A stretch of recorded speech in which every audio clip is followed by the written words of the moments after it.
Hello friends, chapter number 4 ની અંદર આપણે ધોરણ 9-10 માં ભણી ગયા છીએ એવો ટોપિક ચલાવું છું।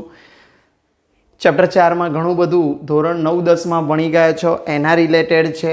ચેપ્ટરમાં ટોપિક છે, તમે લાસ્ટ ટાઈમ આયોનિક બંધ જોયા, હવે આપણે સહસંયોજક બંધ।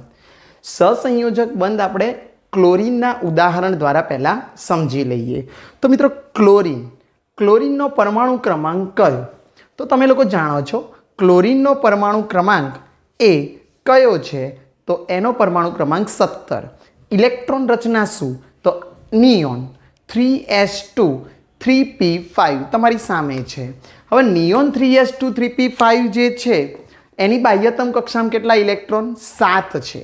तो एवुं कही शकाय अष्टक रचना पूर्ण करवा माटे एने इलेक्ट्रॉन 8 जोईए। હવે 7 છે 8 જોઈએ એટલે એક ઇલેક્ટ્રોન આર્ગોન જેવી રચના કરવા માટે એક ઇલેક્ટ્રોન ઓછો પડે છે। આથી દરેક ક્લોરીન પરમાણુ ઇલેક્ટ્રોનની ભાગીદારી કરીને શું કરે ભાઈ? ઇલેક્ટ્રોન યુગ્મની ભાગીદારી કરીને તે સહસંયોજક બંધ રચે છે। તો વાસ્તવમાં સહસંયોજક વાસ્તવમાં શું છે? તો સહસંયોજક બંધ એ ઇલેક્ટ્રોનની भागीदारी है। ध्यान रखो। तो इलेक्ट्रॉननी भागीदारी रचाता बंध ने सहसंयोजक बंध कहे छे। अने आयोनिक बंध जे भण्या था ए तमे इलेक्ट्रॉननी आपले द्वारा ज भण्या था, एमां पण अष्टक रचना ज पूर्ण करवानी हती। क्लोरीन परमाणु हवे शुं थाय छे? बाह्यतम कक्षामां 7 छे। अष्टक करवा केटला इलेक्ट्रॉननी जरूर पड़े? एक ज। तो एक क्लोरीन परमाणु बंने क्लोरीन परमाणु एक एक इलेक्ट्रॉन आपीने शुं करशे? ते सहियारी जोड़ बना। सहियारी जोड़ ने बीजू कई नहीं पण इलेक्ट्रॉन युग्म कहेवाय। एटले 2 इलेक्ट्रॉन बराबर 1 युग्म याद राखवानुं, 4 इलेक्ट्रॉन बराबर 2 युग्म याद राखवानुं। तो Cl परमाणु एक एक इलेक्ट्रॉन आपीने एटले भागीदारी करीने ते सहियारी जोड़ बनावे छे। आम करवाथी बंने क्लोरीन परमाणु जे छे, तमे जे बंने क्लोरीन परमाणु वापरो छो एनु अष्टक रचना पूर्ण थाय छे अने ते उमदा वायु जेवी रचना प्राप्त करे छे। एटले आ सहसंयोजक बंध बनाववानी जरूर शा माटे पड़ी? तो एना अष्टक रचना पूर्ण करवा माटे अने नजीकना उमदा वायु जेवी रचना प्राप्त करवा माटे जेटला इलेक्ट्रॉननी जरूर पड़े एटली भागीदारी थाय। क्लोरीन में 7 छे बाह्यतम कक्षामां, अष्टक रचना पूर्ण करवा माटे लॉजिकली विचारो एक ज इलेक्ट्रॉननी जरूर पड़े एटले भागीदारी केटलानी थशे? तो फक्त एक ज इलेक्ट्रॉननी भागीदारी थाय छे अने आ रचना नजीकना उमदा वायु जेवी रचना प्राप्त करे छे। जो अहींया क्लोरीन बाह्यतम कक्षामां केटला? 7। तो तमे जोई शको छो 1 2 3 4 5 6 7। बीजो क्लोरीन परमाणु एमां पण 7 इलेक्ट्रॉन, 1 2 3 4 5 6 અને 7। हवे शुं थशे? एने भागीदारी करवा माटे एक एक इलेक्ट्रॉन एटले एक इलेक्ट्रॉन आ अने एक इलेक्ट्रॉन आ बंने वच्चे भागीदारी थई। आ क्लोरीनना 6 एनी बाजू, आ क्लोरीनना 6 एनी बाजू, एक आ इलेक्ट्रॉननी एक एक इलेक्ट्रॉननी भागीदारी थई। तो आ जे मळ्युं तमने एने इलेक्ट्रॉन युग्म कहेवाय। शुं कहीशुं? इलेक्ट्रॉन युग्म तरीके ओळखाय छे। एटले क्लोरीनमां एक इलेक्ट्रॉन युग्म बने छे। तो आना उपरथी एक सहसंयोजक बंधनी व्याख्या आपी शकाय। कोने कहेवाय? एक सहसंयोजक बंध। तो ज्यारे 2 परमाणु एक एक इलेक्ट्रॉननी भागीदारी करीने युग्म बनावे रचे तेने एक सहसंयोजक बंधथी जोड़ायेला छे तेम कही शकाय। फरीथी बोलूं छुं, बंधनी रचनामां बंने परमाणु एक एक इलेक्ट्रॉननी भागीदारी करीने युग्म रचे छे तेने एक सहसंयोजक बंध कहे छे। जस्ट एवुं ज उदाहरण तमने हूँ पाणीनी वात करूँ तो पाणीनी अंदर ऑक्सीजन मध्यस्थ परमाणु, ऑक्सीजन की बाह्यतम कक्षा में केटला इलेक्ट्रॉन? 6। हवे 6 जे तो एने अष्टक रचना पूर्ण करवा माटे केटला इलेक्ट्रॉन की जरूर पड़े? 2। પણ સામે હાઇડ્રોજનના કેટલા પરમાણુ છે? 2. તો હાઇડ્રોજનની બાહ્યતમ કક્ષામાં 1, પણ અપવાદ તરીકે એને અષ્ટક રચના પૂર્ણ કરવા માટે, હિલિયમ જેવી રચના પ્રાપ્ત કરવા માટે એને પણ 1 ઇલેક્ટ્રોનની જરૂર પડે. તો તમે જોઈ શકશો આ ઓક્સિજન છે, 2 હાઇડ્રોજન પરમાણુ છે. અષ્ટક રચના પૂર્ણ કરવા માટે શું થાય છે? તો ઓક્સિજનના 2, 2, 4 1 ઇલેક્ટ્રોનની ભાગીદારી થાય છે. એટલે આ 1 ઇલેક્ટ્રોન ઓક્સિજનના છે અને હાઇડ્રોજનના ક્રોસ બતાવ્યા છે હાઇડ્રોજનના છે. એટલે તમે અહીંયા કહી શકશો કે ઓક્સિજનના 2 ઇલેક્ટ્રોન, એટલે તમે જો આ હાઇડ્રોજનના કેટલા થયા? 2. આ હાઇડ્રોજનના કેટલા થયા? 2. જ્યારે ઓક્સિજનના કેટલા થાય છે? તો 2, 2, 4, 2, 6 ને 2, 8. એટલે ટૂંકમાં ભાગીદારી કેટલાની થાય? તો જેટલા ઇલેક્ટ્રોન અષ્ટક રચના પૂર્ણ કરવા માટે બાકી રહે તેટલાની ભાગીદારી થાય. આ હાઇડ્રોજનમાં અષ્ટક રચના પૂર્ણ હિલિયમ જેવી રચના પ્રાપ્ત કરવી છે અપવાદ તરીકે, તો એ 1 જ ભાગીદારી. આ હાઇડ્રોજનને પણ 1 જ ભાગીદારી, એટલે અને ઓક્સિજનને 2ની ભાગીદારી. એટલે આ રીતે જોવા મળે છે. એવું જ ઉદાહરણ છે CCl4, કાર્બન ટેટ્રાક્લોરાઇડ. તો કાર્બનની બાહ્યતમ કક્ષામાં કેટલા ઇલેક્ટ્રોન? 4. તો આ કાર્બનની બાહ્યતમ કક્ષામાં જો અમે ક્રોસ દોરેલા છે બધાની વચ્ચે, તો ક્રોસ ઇલેક્ટ્રોન તમારી જ સામે દેખાય છે. એટલે ક્રોસ કેટલા છે? 1, 2, 3, 4. હવે ક્લોરીનની બાહ્યતમ કક્ષામાં 7.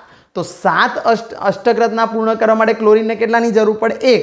તો આ કાર્બનનો 1 ઇલેક્ટ્રોન અને ક્લોરીનનો 1 ઇલેક્ટ્રોન ભાગીદારી કરીને પોતાની અષ્ટક રચના પૂર્ણ કરે છે. એટલે બધા જગ્યાએ Clના 4 પરમાણુ ગોઠવાઈ જાય ને 1 ઇલેક્ટ્રોનની ભાગીદારી જોવા મળે છે. આમાં એક વસ્તુ બતાવવાની રહી ગઈ છે કે કાર્બન પણ એની અષ્ટક રચના આ રીતે પૂર્ણ કરતો જોઈ શકાય છે. તો આ કાર્બનની અષ્ટક રચના પૂર્ણ થઈ જાય. આ કાર્બનના 2, 2, 4, 2, 6 ને 2, 8. મિત્રો એકદમ ઇઝી છે, ખબર પડી ગઈ હશે. કાર્બનને ક્લોરીનને 1ની જરૂર પડે એટલે 1 ક્લોરીન કાર્બનના 4 જોડે જોડાઈ જાય. બસ દેટ્સ ઇટ. આટલું બેઝિક છે. હવે બીજી વાત, દ્વિબંધ કોને કહેવાય અથવા દ્વિસહસંયોજક બંધ કોને કહેવાય? તો બંધથી ઇલેક્ટ્રોનના 2 યુગ્મોની ભાગીદારી કરે. ઇલેક્ટ્રોનના 2 યુગ્મોની ભાગીદારી થાય. યુગ્મો એટલે જોડ.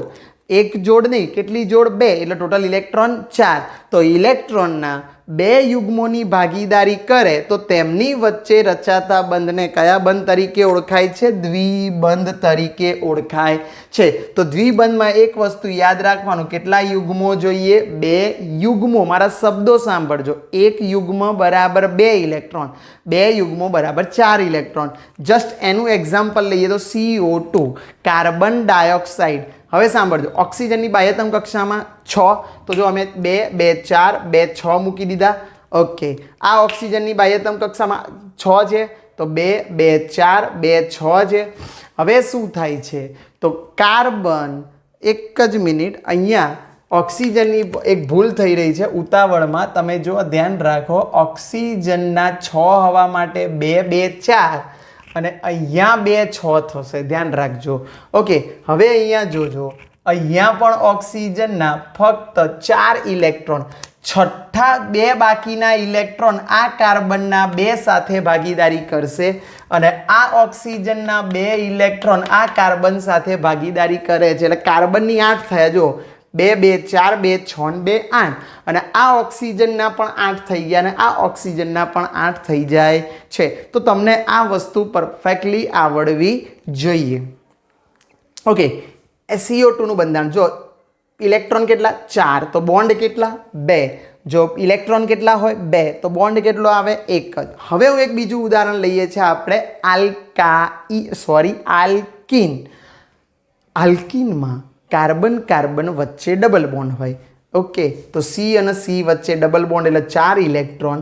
આ કાર્બનની જોડે હાઇડ્રોજન, એનું સૂત્ર આલ્કીનનું તમને ખબર હશે, તમે ક્યાંક ભણી ગયા હશો કે આલ્કીનનું સૂત્ર CH2 ડબલ બોન્ડ CH2 આવે. તો સાંભળજો, ધ્યાન રાખજો, આલ્કીનનું સૂત્ર આને ઇથીન કહેવાય. આઈ થિંક 10મા ધોરણમાં ભણી ગયા છો.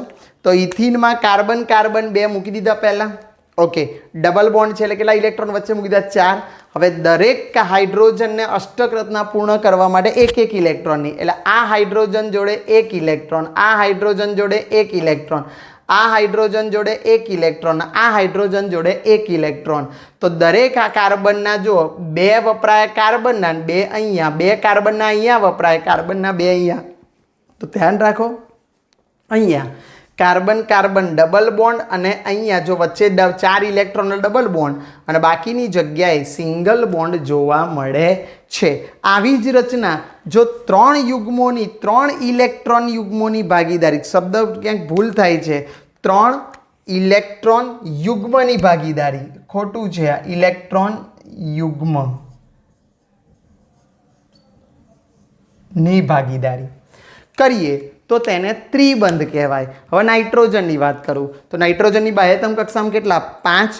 અષ્ટક રચના પૂર્ણ કેટલા જરૂર પડે? 3. તો જો આ નાઇટ્રોજનના 5માંથી 2 અહીંયા અને 3 એણે ભાગીદારી કરી. ઓકે, અહીંયા નાઇટ્રોજનના આપણે આ રીતે દર્શાવીએ તો તમને સારી રીતે ખબર પડે. આ નાઇટ્રોજનના પોતાના 5 હતા એટલે થઈ ગયા 5. આ નાઇટ્રોજનના પણ પોતાના 5 છે એટલે 3 અહીંયા, 2 પોતાના એટલે 5 ને 2 7. સોરી, 3 3 6 અને 2 8. આ નાઇટ્રોજનના 8, 3 3 6 અને 2 8. તો અહીંયા તમે આવી રીતે લખી શકો, નાઇટ્રોજન વચ્ચે 6 ઇલેક્ટ્રોન એટલે ટ્રિપલ બોન્ડ કરીને તમે અહીંયા નાઇટ્રોજન લખી શકો છો. તો એક ઇલેક્ટ્રોન યુગ્મની ભાગીદારી વડે રચાય ઇલેક્ટ્રોનના, જો અહીંયા 2 પરમાણુ એક એક ઇલેક્ટ્રોનની ભાગીદારીથી યુગ્મ રચે. અહીંયા 2 યુગ્મોની ભાગીદારી કરે, અહીંયા 3 ઇલેક્ટ્રોન યુગ્મોની ભાગીદારી કરે તો એને ત્રિબંધ. એક એક ઇલેક્ટ્રોન યુગ્મ, એક એક ઇલેક્ટ્રોનની ભાગીદારી કરે તો એને એકલબંધ. 2 ઇલેક્ટ્રોન યુગ્મોની ભાગીદારી કરે તો તેને દ્વિબંધ અને 3 ઇલેક્ટ્રોન યુગ્મોની ભાગીદારી કરે તો તેને ત્રિબંધ તરીકે ઓળખાય છે. મિત્રો, સહસંયોજક બંધ તમે ભણી ગયા છો, નવું કાંઈ નથી, એકદમ ઇઝી છે. ખાલી 3 વ્યાખ્યાઓ, 3 બંધારણ અને આ અષ્ટક્લોરીન પરમાણુને થોડુંક ડિટેલમાં સમજાવી દો તો તમારી આ થિયરી બહુ જ ઇઝીલી તમે તૈયાર કરી શકો છો. તો આ સાથે આ ટોપિક પણ અહીંયા પૂર્ણ થાય છે. Thank you very much. Okay, by.